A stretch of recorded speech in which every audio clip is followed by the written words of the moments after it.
আজ তোমাকে দেখলাম কিন্তু সেরকম ভাবে দেখতে পেলাম না। আমি বড় হলে ডাক্তার হব। ও খুব ভালো, খুব একদম অনেক বড় ডাক্তার হও তুমি।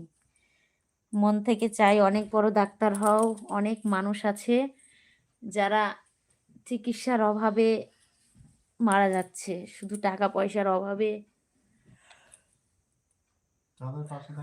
তাদের পাশে থেকো, তাহলে অনেক ভালো লাগবে সত্যি। তাদের পাশে থেকো। ও, বড় হয়ে ডাক্তার হব, হয়ে গরিব মানুষের পাশে আমি থাকতে চাই। হ্যাঁ, খুবই ভালো। তুমি সত্যি জীবনে একটা সঠিক সিদ্ধান্ত তুমি নিয়েছো। এরকম মানুষ খুব কম খুব হয়। কম হয়, এরকম মনের মানুষ খুব কম হয়। একদম তুমি সকলের